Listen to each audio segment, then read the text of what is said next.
예, 안녕하세요. 차트 읽어주는 사람 차일사제입니다. 구독과 좋아요 부탁드리겠습니다. 광고도 끝까지 시청해 주시면 제가 조금 더 많은 영상을 만드는 데 도움이 되니까요. 광고도 끝까지 시청해 주시면 고맙겠습니다. 예, 오늘은 이제 추세선에 대해서 말씀드리겠습니다. 추세선은 쉽게 말씀드리면 텍스트를 쓰게 되면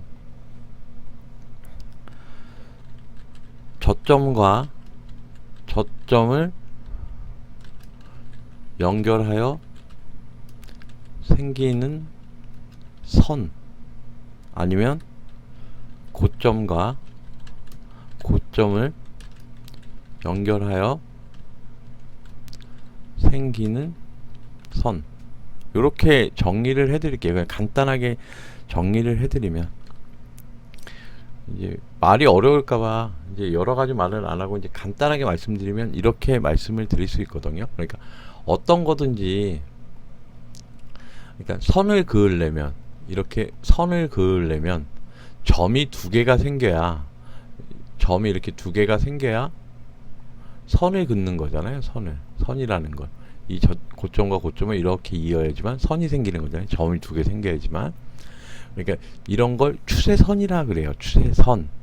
그러면은 이렇게 여기서처럼 이제 저점과 저점이 생겨서 이렇게 긋는 걸 상승 추세선, 그 다음에 고점과 고점이 생겨서 긋는 선을 하락 추세선이라고 합니다. 하락 추세선. 그러면 이 추세선을 왜 알아야 되냐? 요거 굉장히 중요한 거거든요. 추세선이라는 것 자체는. 왜냐면 그 추세를 볼 수 있는 거죠. 어떤 주식이, 주가가 이렇게 움직일 때 막 이런 식으로 막 이렇게 움직이다 보면 이 추세선을 따라서 움직이는 경우들이 되게 많거든요. 그러니까 이 추세선을 알으셔야 돼요. 그리고 추세선과 같이 항상 알아야 되는 게 추세대입니다. 추세대. 그러니까 여기서처럼 이렇게 저점이 생기고 저점이 생겼을 때 이렇게 선을 이렇게 그으면 같은 각도로 이 저점하고 관련된 고점이 여기잖아요. 그래서 이렇게 같은 각도로 이렇게 긋는 걸 추세대라 그럽니다. 근데 중간에 이제 뻘짝지근한 거 있으면 이런 식으로 여기 고점하고 이렇게 관련된 선을 하나 이렇게 그으셔도 돼요. 이런 거를 추세대라고 합니다. 추세대. 그리고 이렇게 맨 처음에 생기는 이 추세선을 주추세, 이 주추세선을 이탈하게 된다면 안 좋은 겁니다. 안 좋은 거. 돌파하게 된, 그리고 이렇게 선을 걷을 때 이렇게 주추세대를 이렇게 걷을 때 여기는 이제 오버슈팅이 없는데 이렇게 이탈하는 걸 언더슈팅. 그 다음에 뭐 이런 식으로 해서 같은 추세대를 걷는데 이렇게 이탈하는 걸 언더슈팅. 그 다음에 올라가는 거 오버슈팅이 없네요. 만약에 이렇게 추세선을, 인기 추세선이라고 하면 이 부분을 오버슈팅이라고 그럽니다. 오버슈팅. 여기 추세대가 있어서 정확히 말하면 이건 오버슈팅이 아니라 반등 구간인데요. 이런 걸 오버슈팅. 그러니까 여기를 이렇게 벗어난다고 한다면 이런 걸 오버슈팅이라고 합니다. 오버슈팅. 이렇게 기본적인 용어를 이제 말씀드렸고요. 추세선은 왜 중요하냐면, 추세, 말 그대로 추세잖아요. 추세는 흐름이란 뜻이잖아요. 흐름. 상방 추세냐, 하방 추세냐, 박스권이냐, 이런 걸 구분하기 위해서 추세선을 그으면 되게 편합니다. 그리고 추세선을 이탈하게 된다면 일단 안 사고 보는 거죠. 안 사고. 사지 않는다. 이렇게 말씀드리겠습니다. 그리고 추세선을 FM대로 긋는 방식은 이제 여기 써드리면 이렇게 저점이 왼쪽 오른쪽 나오게 되면 오른쪽 게 기준이 됩니다. 오른쪽 게 기준이 되고, 그 다음에 이렇게 꼬리가 달렸을 때는 꼬리의 중심을 잡고 긋는 게 맞습니다. 중심을 잡고 긋는 게 FM대로 긋는 건.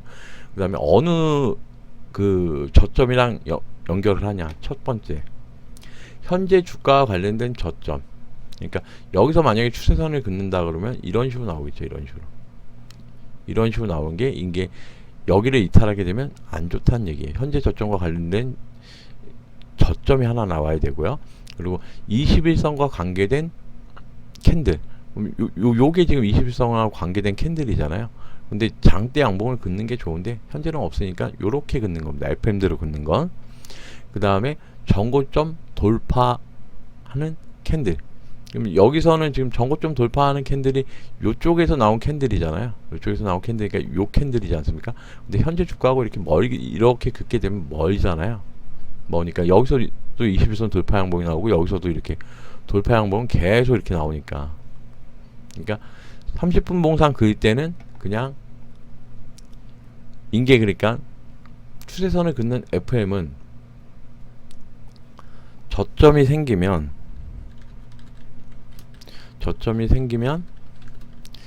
그 저점의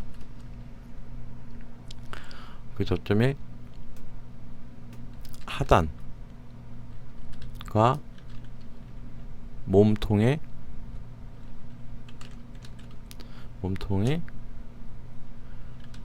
중간을 기준 잡아서 그리고 기준점이 되고 중간이 기준점이 되고 현 주가를 기준으로 저점을 이으면 된다. 그 다음에 이제 중간에 나오는 건 21선과 21선 돌파 양봉에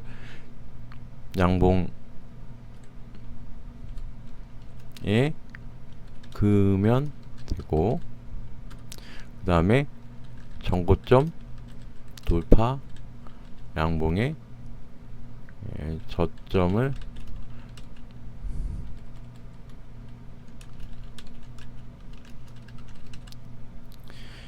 이게 원래 이게 FM대로 긋는 거거든요. 이게 FM대로.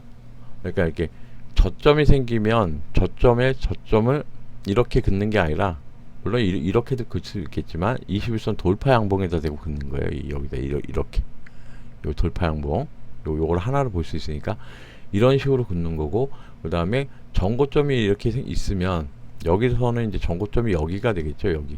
그러니까 여기에 돌파된 양봉이 없잖아요. 현재선 갭으로 뛰었기 때문에. 그럴 때는 그냥 이 돌파된 양봉의 첫 번째를 긋거나, 여기가 중간쯤 되겠죠. 여기를 긋거나 아니면 이쪽을 그냥 그으시면 돼요. 이런 식으로. 그 다음에 현 주가하고 관련된 이 저점을 이렇게 그으시면 되고요.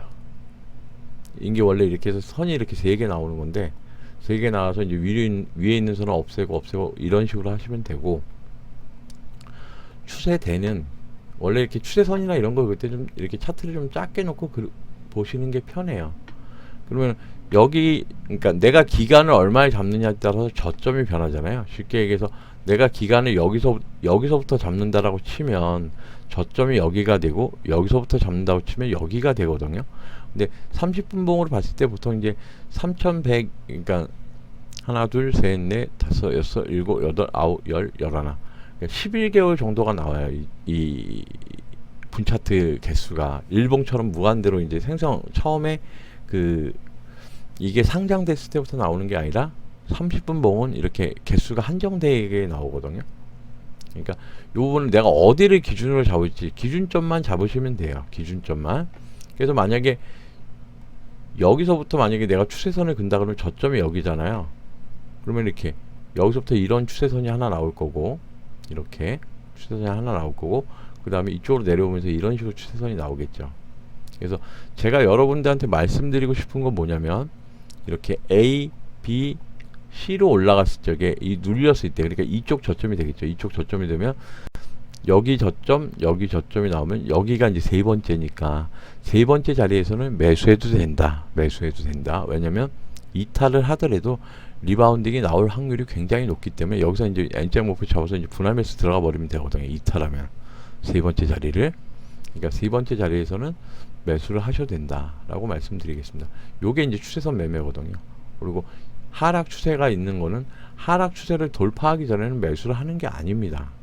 매수를 하는 게 아니고 이 추세를 넘어갔을 때 추세 넘어간 데를 횡선으로 이렇게 그으시고 이쪽 부분에서 양봉이 떴을 때 이 양봉의 시가를 손절 잡고 가시는 매매입니다. 이게 하락 추세를 뱉길 때는 그렇게 생각하시면 돼요. 그러니까 여기도 이 저점에 대해서 하나, 둘, 세 번째 자리 대놓고 매수를 하셨다면 리바운딩이 반드시 나오거든요. 밑으로 밀렸다가도 리바운딩이 나와요. 그래서 보통 여기서 이렇게 N자 목표 잡아서 이쪽에서 분할 매수하면 보통 이제 여기서 분할 매수하는 건 내가 수익을 나기 위해서 매수하는 게 아니라 본절가를 갖기 위해서 매수하는 겁니다. 본절가를 나오기 위해서 매수하는 거기 때문에 이렇게 매수를 하면 되고, 말이 이제 좀 3,000% 빠졌는데 쉽게 얘기해서 이렇게 추세선이 이렇게 하나 거지면 같은 각도로 이렇게 추세대가 그려지거든요. 그러니까 이 저점과 관련된 고점을 그시면 돼요. 그 다음에 가끔 이제 이쪽 고점에 대해서도 이제 추세선을 긋는 경우가 이렇게 있거든요. 그러니까 어느 추세선이나 이렇게 걸립니다. 그러면 이게 이제 메인 추세선이 되니까 요거를 이탈하게 된다면 이 추세선을, 메인 추세선을 넘어가기가 굉장히 힘들거든요.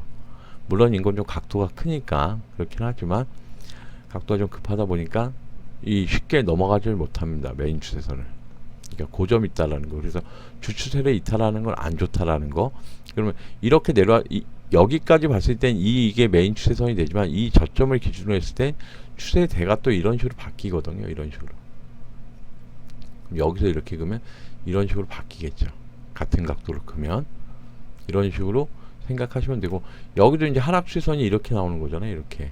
그러니까 맨 처음에는 이렇게 완만한 각도가 나왔다가 여기를 이탈함으로 인해서 이 추세선이 좀 가파르게 나오는 거거든요. 그러면 여기서 같은 각도로 이렇게 그시면 되고, 여기서 같은 각도로 이렇게 그시면 여기가 이제 추세대 하단이 되는 겁니다. 하단. 그래서 이렇게 하락 추세에 있을 때는 중심선 위에 있는 거가 그나마 낫고요. 상승 추세대에 있을 때도 중심선 위에 있는 걸 매매를 공략을 하시는 겁니다. 이렇게 말씀드리겠습니다. 이게 추세선과 추세대에 관한 얘기입니다. 그리고 추세선은 항상 걷을 때 돌파한 다음에 매수 관점을 가지셔라. 이렇게 말씀드리겠습니다.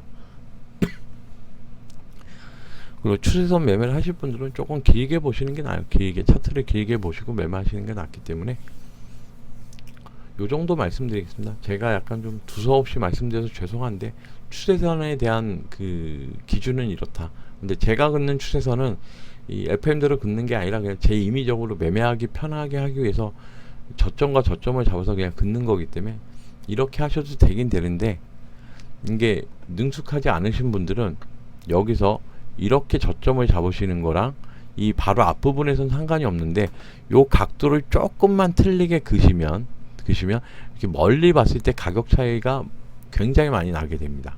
그러니까 그런 부분이 있다라는 거 주의하셔서 그시면 되고요.